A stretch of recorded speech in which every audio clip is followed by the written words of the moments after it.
The broadcast is now starting. All attendees are in listen-only mode.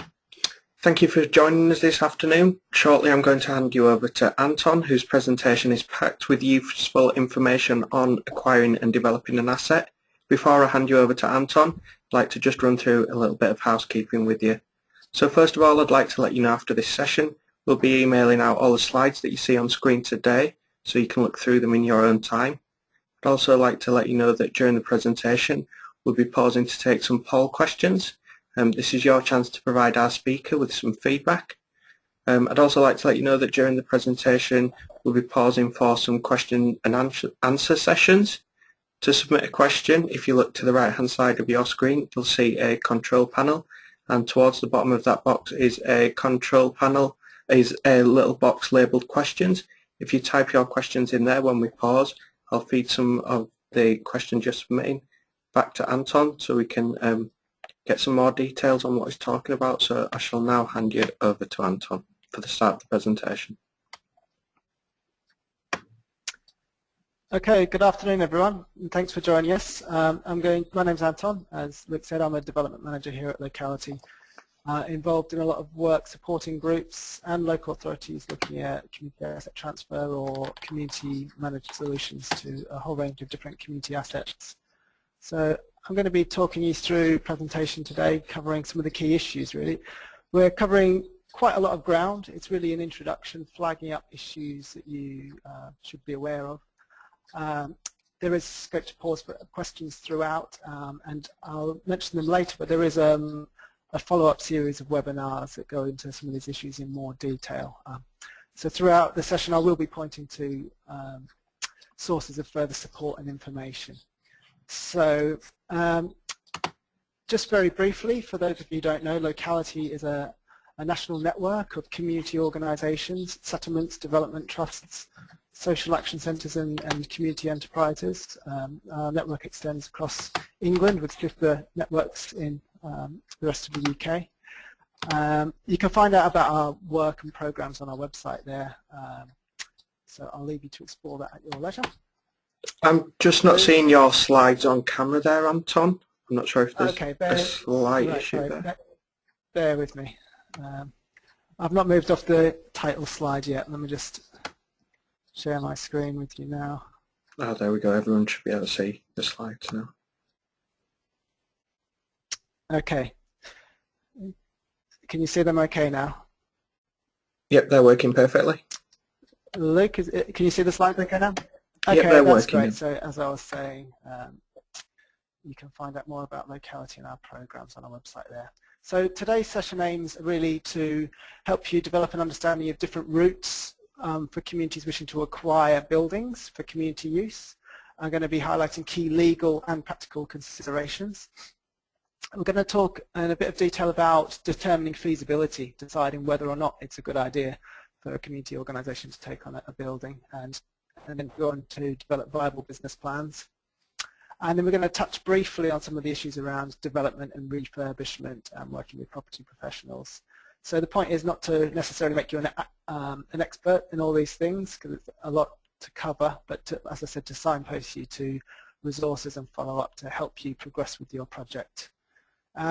So before we kind of kick off with the meat of the session, I would just like to find out a bit about you. So I'm going to ask Luke to load the first of today's polls. I just want to know what your interest is in the subject really. So are you perhaps a community organisation interested in acquiring or managing a building? Perhaps you're involved in supporting others around this issue. You may work for a local authority from the other side, looking to work with and support communities. Or perhaps you're just an individual interested in the subject. So I'm going to ask Luke to launch the poll.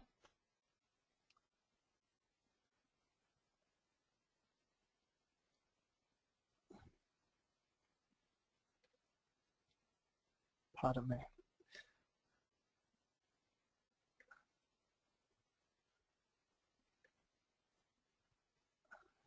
Okay, so I can see that the poll is now open.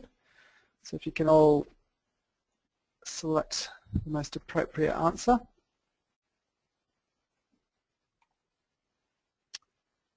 Okay, I think most of you have voted now, so I'll ask Luke to close the poll.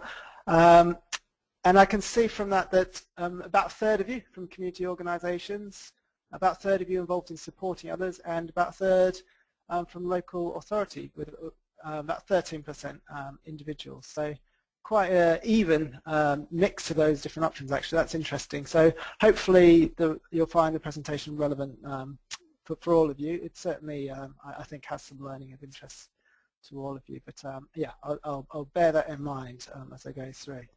Okay, thanks very much.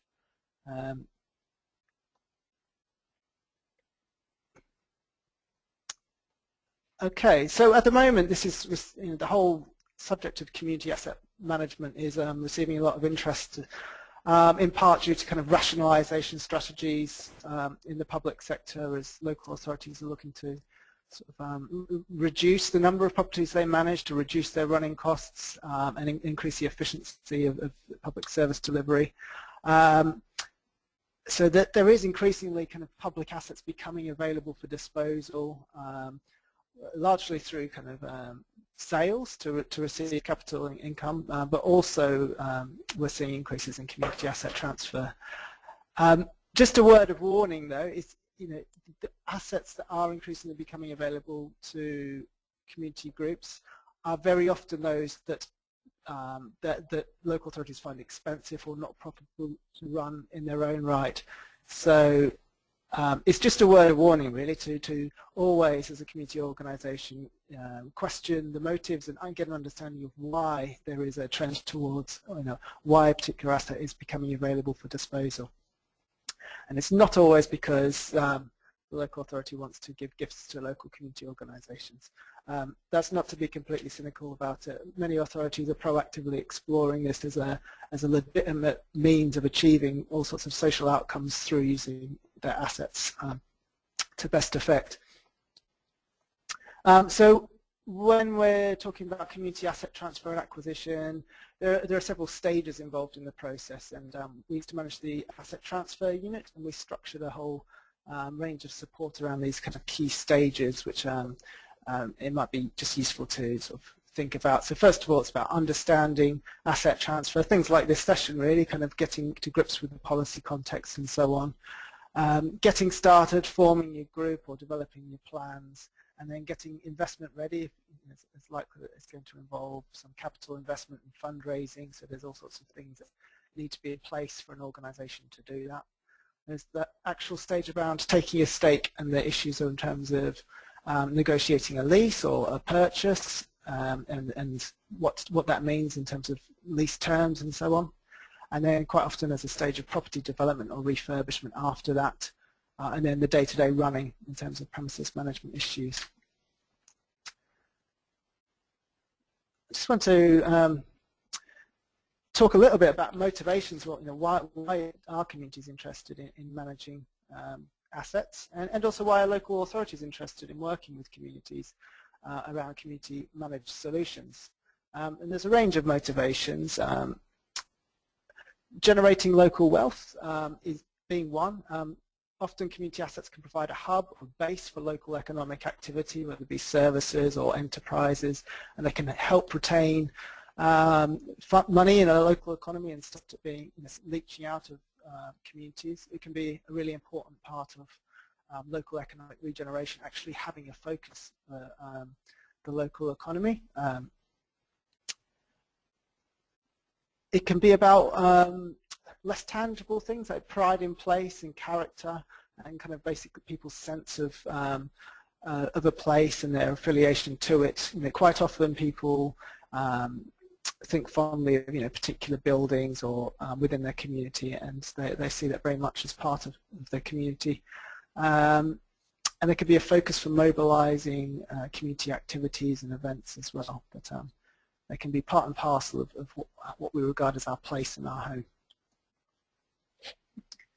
They can often be the focus for community action. They can provide a base to mobilise people.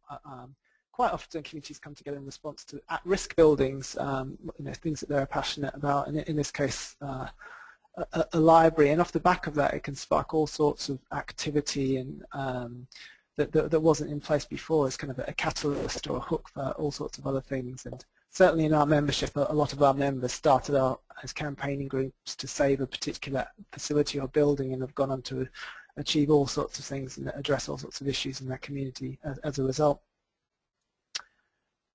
For community organisations, another motivation and local enterprises could be financial independence.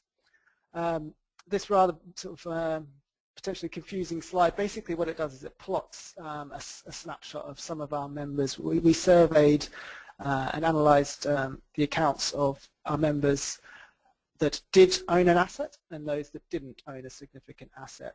And what the bar chart shows is the percent of unrestricted income. The red bars of those that do have an asset and the blue bars those without. And you can clearly see that there's an association there between asset ownership and percentage of unrestricted income. And what that means is, why that's important is it enables community organisations to be more self-determining. Unrestricted income can be applied as they see fit within the bounds of their governing document. Whereas those that don't have an asset base are more likely to be a high proportion of grant funding, which they can only apply for specific things. So it can potentially lead to a more stable organisation with a stronger balance sheet. That does come with a warning, though. Although organisations that run and operate assets tend to be more profitable and have much more likelihood of having higher returns and more unrestricted income, there is more risk associated with that, and they are more likely to incur sort of significant losses from time to time. In part that's due to the liability that comes with owning a building in terms of the maintenance responsibility. So there can be risks there in terms of things going wrong with the building or tenants moving out, which mean you're more exposed. And so although it's generally seen as a positive move for in most instances, effectively managing that risk and minimising that risk is key to making a successful asset acquisition and managing a building effectively. I think perhaps one of the most common reasons why people become engaged in the agenda is the fear of the cost of doing nothing. What they worry what might happen to community buildings and assets if they don't step in to take control. They could end up being eyesores in their local community, and that can lead to a whole kind of downward spiral of effects and impacts on their area. Okay, I'm going to ask you another question now. So I'm going to ask Luke to open the second poll. And I just wanted to know if there is a particular asset or type of asset that you might be interested in at present. So if Luke can start the next poll. We run an advice and guidance line, and a lot of the common queries relate to these particular buildings: community centres, sports and leisure facilities, libraries, museums, cultural venues, and local heritage, civic buildings, town halls, and so on.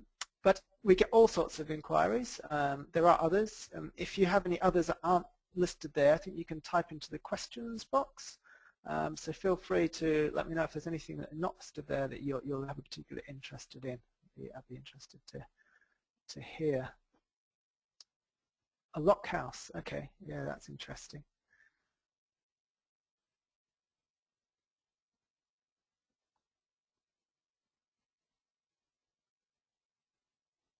Local pub, yeah, there is significant sort of growing interest in community management of pubs and community shares as a mechanism to purchase and acquire them.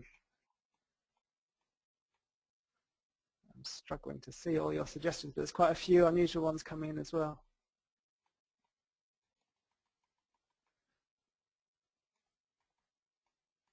Okay, that's great. Thanks all for contributing. So yeah, as not dissimilar to the inquiries we receive, a lot of you interest in community centres and libraries and museums and cultural venues coming second to that. But nearly half of these community centres. Community centres quite challenging to run commercially, but certainly not impossible, and there's some great examples of community-led community centres. Yeah, and similarly, libraries, museums, and cultural venues, trying to identify significant income streams to cover maintenance is by no means easy, but there are some very innovative and interesting examples around. We do have a website called the Community Knowledge Hub for libraries, which has a whole range of resources specifically around community managed libraries and enterprising approaches to managing which you can have a look at. Okay, so thank you. I'm going to move on now with the presentation.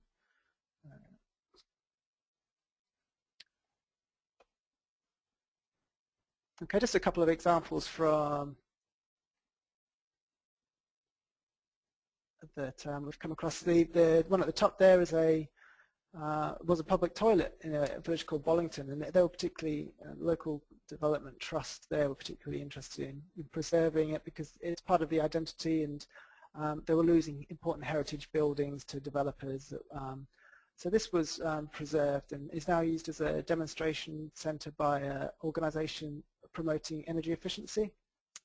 And then at the other end of the spectrum is Hastings Pier, which was recently acquired through a compulsory purchase order by the local authority and then transferred to a community trust to redevelop because it was basically left in disrepair by the private owners. So yeah, community asset transfer and ownership can cover all sorts of assets, as indicated by some of the examples you've given. Okay, so yeah, a few other examples we're aware of there, but yeah, there really is yeah, a wide range of examples. There's even like a community abattoir in Scotland and all sorts. Okay, I'm going to talk a little bit now about routes to acquisition. So how can communities get their hands on and manage and acquire buildings? So clearly they can purchase them, competing in cash terms with other buyers as buildings become available. Clearly there are challenges there in terms of getting together the cash for purchase and so on, but many organisations do. Then there's community asset transfer as a mechanism. There was a report by Barry Quirk written a number of years ago, I've forgotten the year, I think it may be 07 anyway, that kind of really set out the rationale for community asset transfer, and they followed quite a significant increase in activity around the agenda. But the legislation related to that is enshrined in the General Disposal Consent of 2003 I'll talk about. So that is one mechanism by which communities can acquire buildings, and more recently the community right to bid provides a mechanism to assist with the community ownership. There are other mechanisms, but they're far less kind of common. There is the public right to order disposal, and there is, as I mentioned in the case with Hastings Pier, the use of compulsory purchase orders can be used as part of the process. And we are seeing increasingly more of a supply side push, if you like, to asset transfer, with local authorities looking at a portfolio of properties and looking to transfer them as part of a coordinated process, quite often with community centres or libraries, often in parallel to a service transformation process. So it's the top three I'm going to be focusing on really in this presentation. And just to relate that back to the policy context, there are some key policies around community asset ownership and transfer. The Local Government Act sets out kind of powers of disposal, enabling local authorities to dispose of their properties as they see fit, with a general expectation to achieve best value. But then the General Disposal Consent in 2003 explicitly enables asset transfer. And then the Localising Act in 2011 brought in some more community rights. It was termed the right to bid, or now known as assets of community value legislation. There's also neighbourhood planning legislation there, which has an important part to play potentially in in determining land use policies and the establishing local planning policy at a neighbourhood level. And the right to build gives communities the right to put forward build projects where they have a majority of local support. So community asset transfer, as I said, the relevant legislation is the general disposal consent, and it permits public authorities to transfer land and or buildings at less than the market value, provided that the transfer is likely to contribute to the promotion or improvement of economic, social or environmental well-being of the area. So that's quite a broad scope within which they can justify a transfer. The difference between the value of the asset and the price paid has to be less than £2 million, otherwise approval of the Secretary of State is required, and that's a separate, more complex process. But for the vast majority of community asset projects, they do kind of, they can demonstrate that. And valuation of community assets is not a straightforward thing. It can be quite complex if there are restrictions on use or heritage considerations, for example. There's more information on community asset transfer on our My Community Rights website, so you can get some more detail about the legislation and process there. So yeah, in simple terms, it's transferring the management and ownership really from public body to local communities. And when we talk about ownership or what's an asset transfer, we're either talking about a freehold transfer, which isn't actually that common. What's much more common is a long leasehold transfer. What's a long lease is an interesting question. It depends on what your perspective is and what kind of, whether you need to capitalize that asset. But certainly in terms of attracting significant grant funding, you'd look for at least 25 years. If you're looking to get commercial finance against it, you're probably looking more like at least 100 years or 99-year lease. We have a whole range of tools that have heads of terms agreements and draft legal agreements and so on our website, so you can read up about those and view some of the templates on the website there. So what do local authorities have to do in order to justify transfer assets to community organisations?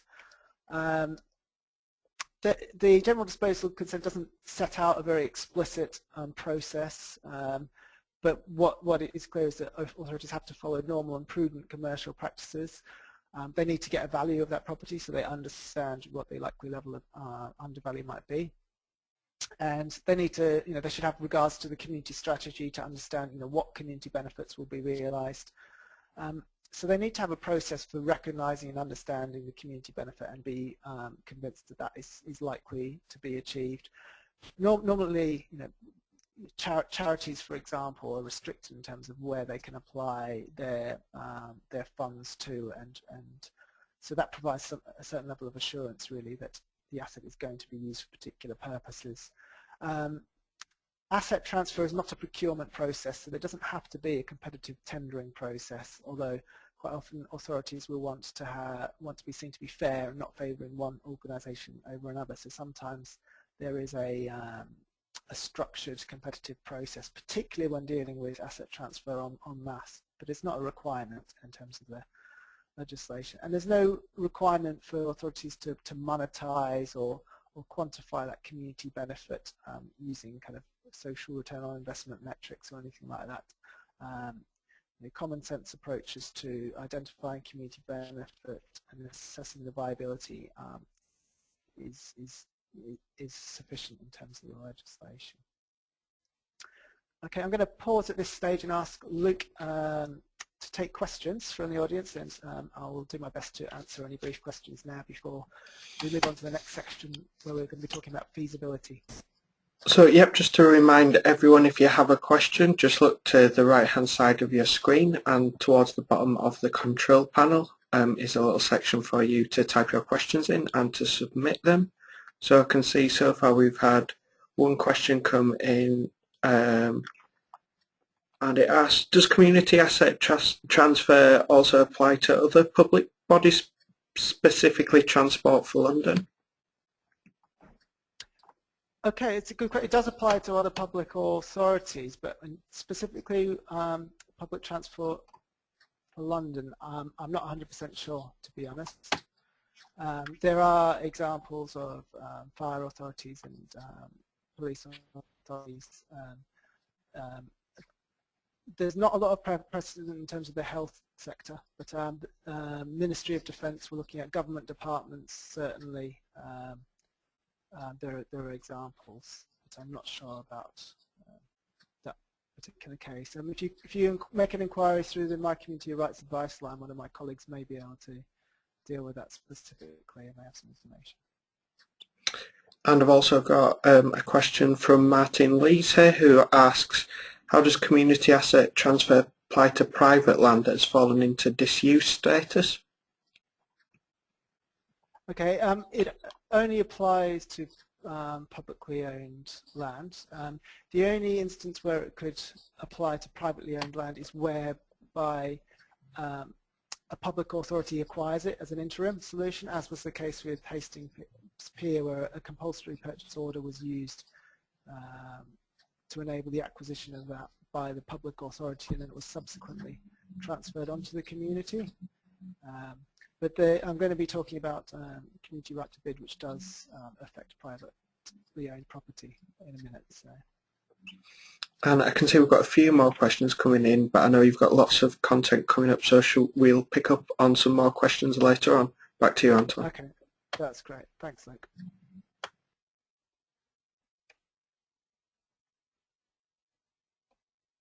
Okay, so I'm going to talk a little about the community right to bid, which is one of a number of aspects of legislation within the Localism Act. So the right to bid, or assets of community value legislation, essentially aims to ensure that buildings and amenities can be kept in public use and remain an integral part of community life. I guess that's really to prevent the loss of important community buildings.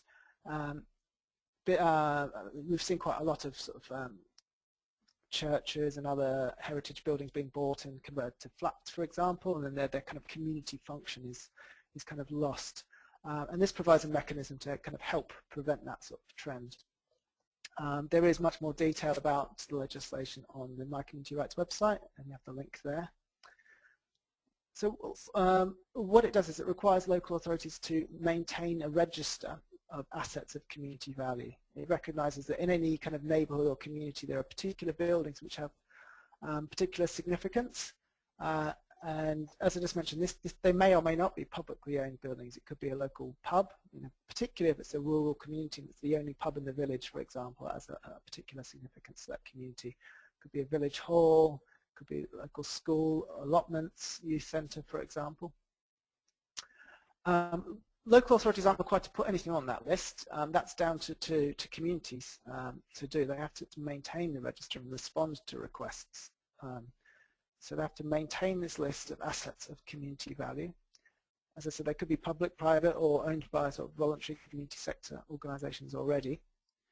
So for something to get onto that list, it would need to be nominated by a locally connected community body. Further definition available on the website, but a parish or town council is eligible to nominate assets of community value. So if you're operating as an individual and you're not part of a community organisation, one route is to work with your parish or town council if you have one. But locally connected charities, like if you have a local community organisation established in an area which has a significant membership of local residents, or as a local charity, that would be recognised as a locally connected community body and able to nominate assets. And they basically just have to submit proof that they are a locally connected group and why they think that asset is of community value.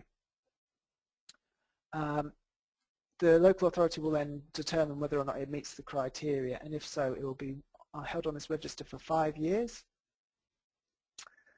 And while it's on that register, the owner of that building, whether it be a public authority or a private company or individual, they cannot conclude a sale initially during the first 6 weeks. So if they say, if they decide that they want to sell pub, for example, they couldn't conclude a sale for the first 6 weeks to give community organisations an opportunity to express interest. And then if anybody does express interest that meets the qualifying criteria as a community organisation, they'll have a total of 6 months to raise capital and make an offer to purchase that building. So it basically gives an opportunity, a time window really, to make a case to acquire the building. This can be used in this mechanism, although it doesn't require any kind of discounted transfer. It can be used in conjunction with the asset transfer process. So if, in the case of a publicly owned asset, you could register a publicly owned asset to be listed if it met the criteria. And if the local authority did come to sell it, there's a period of 6 months where there's an opportunity to potentially negotiate a reduced rate transfer. Community asset transfer is entered into by local authorities kind of voluntarily, if you like. There's no absolute requirement for them to transfer any of their buildings at less than market value. It's a, you know, it's a decision that I have to make based on the merits of that the community right to bid is a legislative process, and the moratorium will be affected if it meets the criteria. Okay, so the assets of community value legislation provides a legal mechanism to encourage community ownership of assets. We are seeing it is changing the way that owners of certain types of assets kind of view how they can manage and dispose of those. You know, it doesn't prevent ultimately them selling to whichever buyer they want, but it does afford that useful window of opportunity and delay that sale. So it means that owners of community assets perhaps are more likely to engage positively in dialogue with community organisations about community managed options. The onus is very much on communities to be proactive. If communities don't come forward and identify assets that they feel are important for their community and need to remain so, then they won't be listed in it, and the legislation will have no effect. I mentioned a 6-month moratorium. It's not a huge amount of time to start a community asset project from scratch, so it's most likely to be, you know, of use if there is kind of, you know, if the wheels are set in motion early, if there are important buildings in your community that are being neglected or run down, or you can see aren't being well used, then, you know, having the dialogue and gearing things up before it comes on the market is much more likely to lead to a, you know, a successful acquisition. Okay, I'm going to ask Luke to do another quick poll just to see if anybody has made use of the assets of community value legislation. Have you nominated any assets in your community to be registered with the local authority? I'm going to ask Luke to open the poll.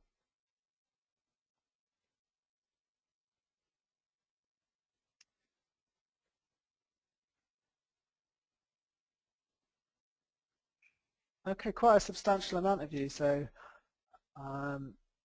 34% of you, so we've got about 40 of you, so over 10 of you today have listed an asset, community value.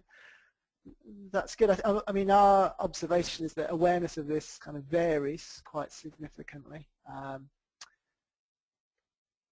Some local authorities see it as a positive means of engaging with communities about dialogue around, you know, alternative approaches.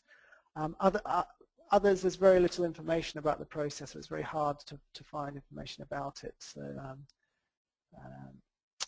if you haven't thought about listing any of your assets, do look into the legislation and see if it's something you want to do.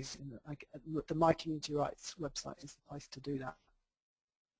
Okay, I'm going to stop now for any further questions at this point. So I can see we've had a couple more questions come in there, and Carolyn is asking, do you have to be a registered charity or CIC to enable asset transfer? That's a good question.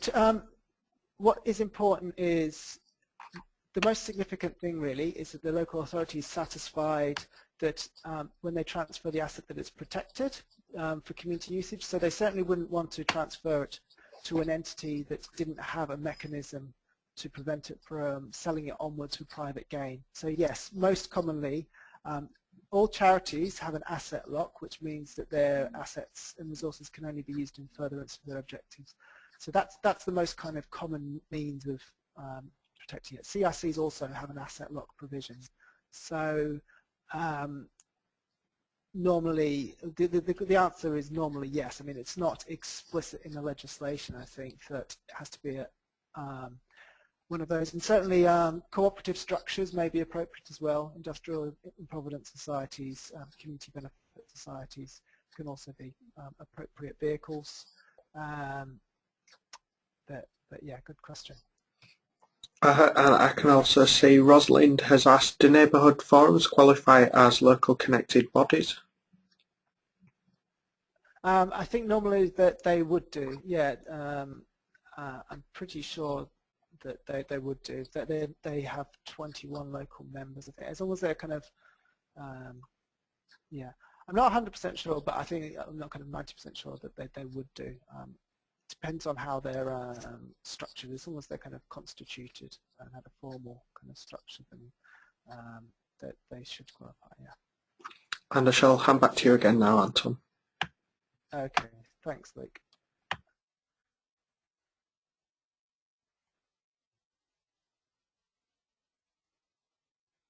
Okay, I'm going to move on now to talk a little bit about feasibility. It's a really important part of a lot of the work that we do, really, is working with communities to really understand whether or not it's a good idea, because a lot of the times when communities become interested in community asset projects can be quite emotive. They may have emotional connections to a building, or they may be very passionate about it, but it's really important to work with organizations to help them understand the implications in economic terms and, as to whether it's going to be a good thing for the organization. Is it going to help them achieve their objectives, or is it going to just become a burden and a distraction?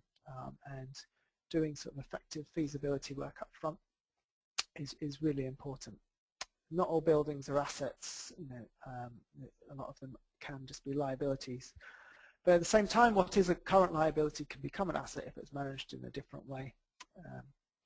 So a couple of kind of concepts to understand when we talk about viability as whether a project can cover its costs over a specific period of time. So an asset project might be viable if you perhaps develop a business plan and you know that it's going to earn a certain amount of income over the next 2 or 3 years through rents and room hire, and you know, understand what it's going to cost, you know that it covers its cost, it might be viable.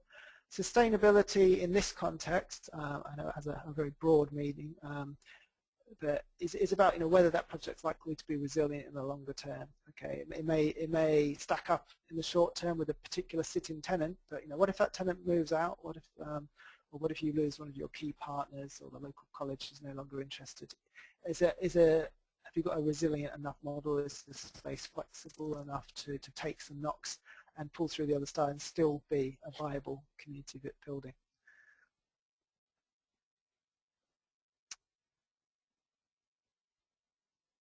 Okay, so in terms of feasibility, we talk about capital costs and revenue costs. So initially there's likely to be some refurbishment or development or perhaps acquisition costs, and that may be met through sales of other assets, grants or loans, or increasingly use of kind of crowdsourced finance and community shares can be another means. But then they need to meet their ongoing running costs for maintenance and you know, just operating the facility, and that may be met from charges to users, ongoing fundraising, rent or hire. So we tend to break feasibility work down into 2 stages. There are some grant fundings currently available via social investment business, which is government funding, which they are managing to support feasibility, and they structure that into pre-feasibility and feasibility. And the logic behind that, I think, is in recognition that community organizations can spend a lot of work and a lot of money, lots of professional support in investigating projects which aren't viable or which are unlikely to ever be viable or to work. So the idea of pre-feasibility is really to get to a point early on without committing too much resource, where an organisation can understand, is this likely to be viable? Does it have community support? And have we got what it takes as an organisation to make it work? So this may involve support for the group, a reflection on the capacity and skills of the group. So a kind of a structured approach to assess the skills and capacity as compared to what might be required to take the program forward is often something that takes place at that initial stage. Getting an understanding of the actual building. Normally this would be a condition survey and perhaps a schedule of required works, which might provide an indicative cost of the kind of key costs to bring that building up to a suitable standard. Not necessarily to reconfigure or redesign it, but just to understand what it's going to take, because a lot of the assets that become available or offered for community transfer may have been underinvested in for a number of years, and some authorities have perhaps struggled to invest in them to the extent they would like in terms of ongoing maintenance. So there's quite often a backlog of work that needs doing just to make it fit for purpose. So understanding those costs early on is really important, and also understanding the level of community support. Is what you're proposing something that people are going to get behind? Is it something that they want? Are there customers? If you're proposing to sell or hire or rent space, are there customers there? So understanding those things is important. If you're looking at any kind of asset transfer or lease agreement, I'm always kind of encouraging both local authorities and groups to get a clear, common understanding of what the key terms of that lease might be, because it's a lease can mean all sorts of different things. It can cover all sorts of different terms. So getting clarity in terms of the length of the lease, around whether or not there's any expectations about break clauses, around repair and maintenance responsibilities, around what might be permitted use, around whether it's possible to make changes or refurbish it, around dilapidation clauses. All these things can make or break a project, and unless there's a common understanding early on of what we're talking about when we're talking about asset transfer, groups can waste a whole lot of effort. Both sides can waste a whole lot of effort, whereas getting some sense of that early on, I think, is really important, and a frustration of mine when it doesn't happen. Another important aspect of pre-feasibility work, I think, is doing some business modelling, doing some cash flow forecasting, looking at what are the likely income sources. Normally, first of all, understanding what the expenditure is going to be. So it might be analysing previous running costs. If they're not available, it might mean benchmarking against other similar projects to get a sense of what the overhead costs are going to be, utilities, staffing costs, statutory compliance surveys, and so on. Understanding the income, it may be about market appraisal for any rentable space. It might be around understanding potential income from sales or services, and then plotting that out and applying some crude sensitivity analysis. So what if we only hit 50% of our income targets? What happens to the cash flow and so on? It doesn't it doesn't have to be, your market research doesn't have to be hugely detailed, but you do need to begin sketching it out at this stage and come to an understanding as to whether you as a group think it's going to work. And then you might be looking at sources of funding. If it requires development, then maybe beginning to look at capital grants or development stages, or perhaps even looking at loan finance or community share issues and get an understanding of what capital finance plan may look like. Okay, so I would regard all those things as things that should be done fairly early on before you kind of take things further on. And then in terms of feasibility, I think this would involve a more detailed business plan, sort of taking your business model and researching that and testing your assumptions further, getting out doing market research. Whole life costing is about understanding the whole life cost of managing a building. So running a building isn't just about the day-to-day costs, or even your annual maintenance. Your decorating, your your asbestos surveys and all that. All the components in your building will have a limited lifespan and will need either replacing or repair on a cyclical basis, which means that when you're managing a building, there may be kind of spikes in costs every now and again. So if you may need all your electrics rewiring in 20 years' time. If you hadn't even thought about that, 18 years down the line, that could sink project potentially. If it's so it's about understanding what are those kind of costs. And there are some useful tools which you can make use of to understand what those are likely to be. There's a website that we developed in partnership with Carillion called the Building Calculator, which can give you a sense of what those costs will be. And this is important, for example, in understanding what you might need to establish as a sinking fund and to build up in terms of reserves to look after that building in perpetuity. So if you are business planning, I would always look to see that there was some kind of reserves or sinking fund being established to kind of cover the unplanned for. And at this stage, you might look to kind of get sort of architectural plans, sort of more detailed sort of plans and costings for changes to the building and so on. Quite often groups go straight to engaging the services of an architect right from the off before they've understood the business model or the uses or perhaps got a sense of the required works in terms of maintenance. And it can really be a waste of money if it's not appropriately briefed or thought through or happens at the right stage of the process. I mean, architects can bring a huge value to a community asset project, but it's about making sure that the community organisation is in charge of the process and it comes at the appropriate stage.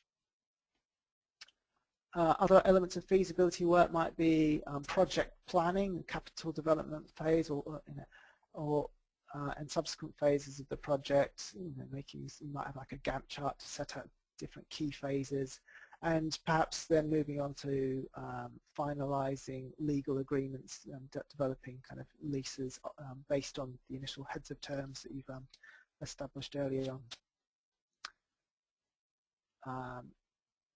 Like I said before, testing your assumptions that you might have made at an earlier stage at pre-feasibility, and perhaps you might be looking at beginning to engage in fundraising in the local community. You might be looking at crowdsourcing some funds, getting pledges to kind of build support and take it forward. So just going to flag up some. I mentioned before that there are some resources available to support groups with this. They're called Community Assets and Services Grants. I've not got the URL there, but if you go to Social Investment Business you can quite easily find the Community Assets and Services Grants, and you can find information about both the pre-feasibility grants and the feasibility grants available there. And you can also get advice on that through our My Community Rights advice line. The Community-Led Project Support Fund is managed by the HCA, and that's particularly around helping organisations to take forward community-led building projects, and particularly where they require planning consent. If you're looking at, for example, a community-led housing project and you want some startup support and it involves planning issues, then that's another source to look at. Okay, so I'm going to pause again for some questions. I'm going to ask Luke to take some questions from you. Yep, so I can see we've had more questions coming in. Neil's asking, can CPO be done alongside with asset transfer?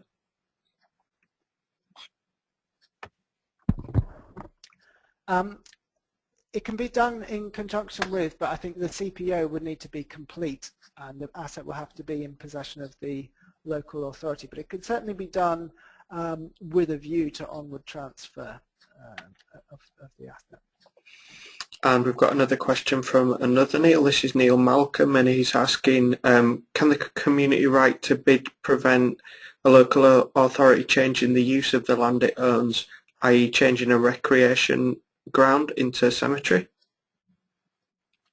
No, the legislation only has an impact where it comes to the onward sale or disposal. So a current landowner, it doesn't actually affect the planning process within the existing ownership. That would just go through existing planning legislation with due regard to any local planning policy. And I think we've got a few more questions, but we pause later on, so I shall hand again back over to you, Anton. Right, okay, thanks. So, just bear with me one moment. So when it comes to acquiring an asset, I mentioned in brief before that this can occur on all sorts of different terms and under different kinds of agreements. There's really a kind of a spectrum, if you like, of kind of types of occupation, ranging from quite informal management arrangements right down to freehold purchase. And as we move down this spectrum, there's increasing autonomy for the group in terms of what they can do with that, in terms of how much they can capitalize on that asset to raise finance and so on. But there's also increasing responsibilities and capacity required. And it can quite often, a transitional approach may involve one or more of these stages. So an organization may first of all occupy a building under a management agreement with no security, but just the permission to occupy it and perhaps retain some of the income from that, but without the full repair and maintenance responsibilities. And then over time they may then negotiate for a long-term lease, for example. So yeah, the quote there from the quirk review, the greater the stake, the greater the financial and legal responsibility takes on, but also the greater freedom to exploit its potential. I think I just want to flag up some legal issues that often crop up in the context of community assets. Talked before about what's an appropriate legal governance structure.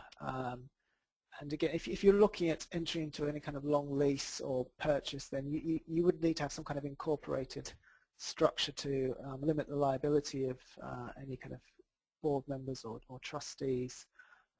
But also so that any agreements are signed in the context of that legal entity as opposed to individuals involved. So mentioned before, charitable structures, CICs or cooperative IPS structures might be appropriate, but it's as with all these cases that the legal form should naturally follow the function. So depending on all sorts of things to do with what that building is going to be used for and what activities the organisation is going to be engaged in, that will and where they intend to source income and capital, that will have a bearing on what is the most sensible legal structure. And again, quite often groups, they go sort of too quickly to let's set up a company as a first stage, and it may be that that's not necessarily the best structure for them. So getting some good advice on that early on is important. We talked a little bit about some of the lease and property issues, which I'll come back to in a minute. But there's charity responsibilities and duties. Trustees have a duty of care. They have to undertake sort of due diligence before looking to acquire anything that may sort of have an impact on the viability of their organisations. So if they're not confident in the in property acquisition or development, then there's an expectation that they'll kind of get professional advice to inform any decisions about that. TUPE is a transfer, I'm trying to remember what it stands for now, but it's transfer of undertakings for employees, and basically, essentially what it is legislation which protects the rights of employees in the case of business takeovers, and it can be relevant in asset transfers where an organisation takes over the running of a building that has staff associated with it. So understanding what staff operate in the building and are engaged in delivering particular services is important, as there may be liabilities associated or expectation that those staff would be transferred.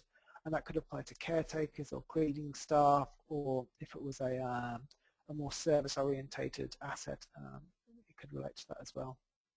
So again, something to be aware of and to seek advice on. Our website does have a advice note on TUPE in the context of asset transfers. Another issue which is often brought up is the issue of procurement and state aid. I'm not going to go into in detail here. It's actually rarely the case that state aid applies, which is basically European legislation to prevent unfair competition between member states, but sometimes it is cited as a barrier to community asset transfer. More often than not, when it's looked into, it's not a barrier, because it's usually the case that an asset transfer or the building or the service isn't necessarily having an influence or an impact on trade between member states. But again, it's a question that you may need to seek further advice on.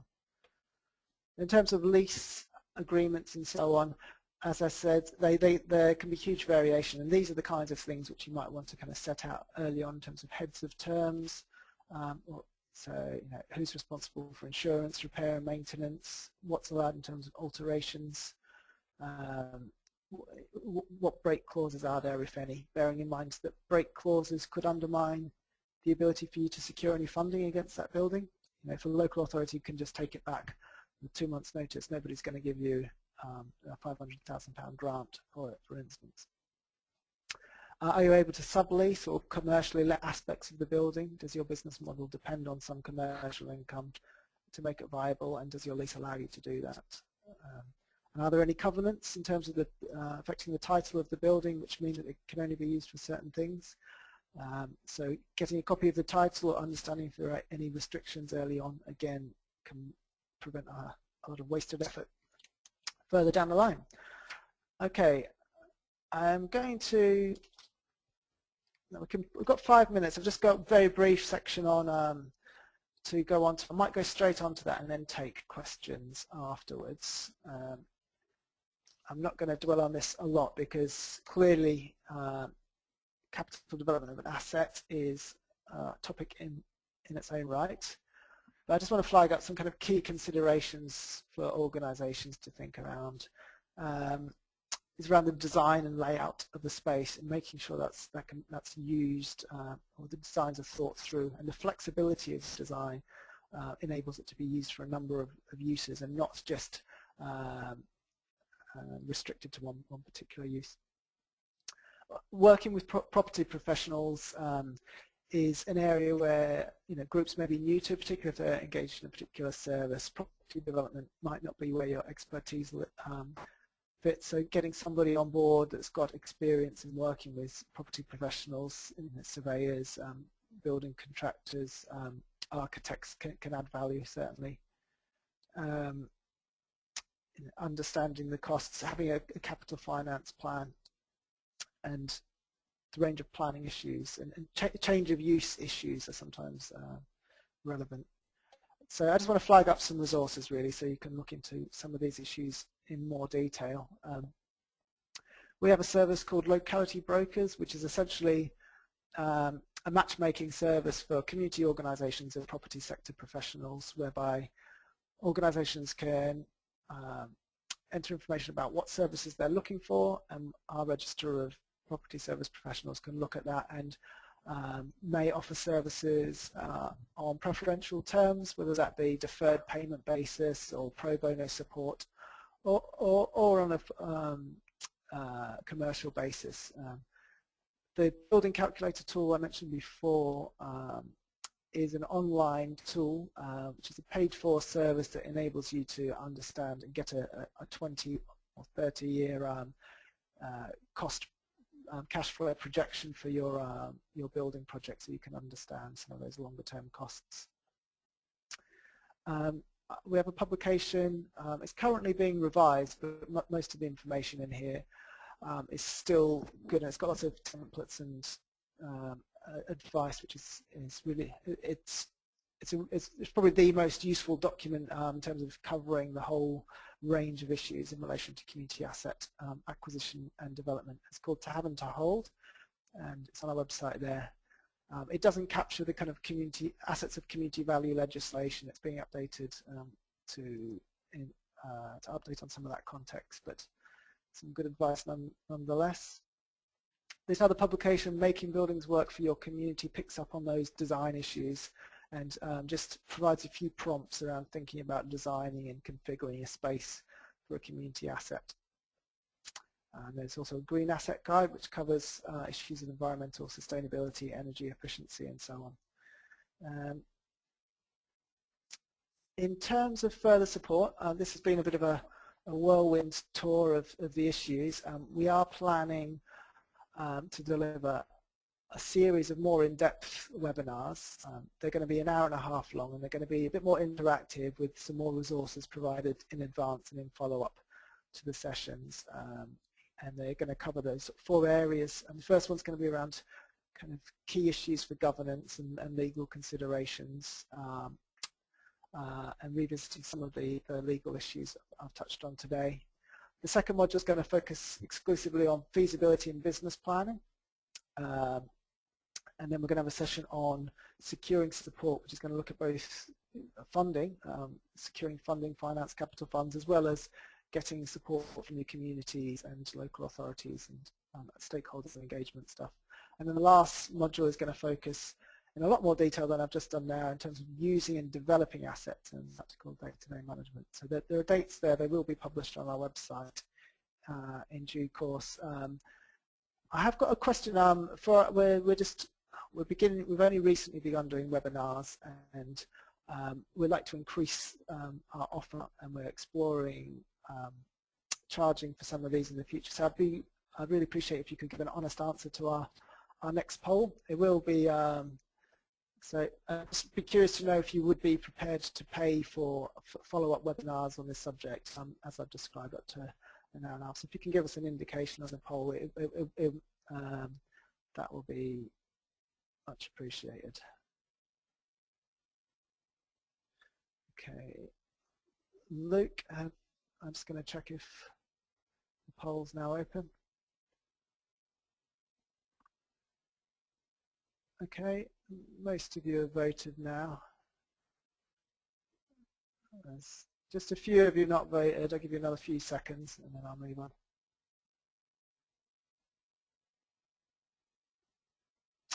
Okay, thanks very much.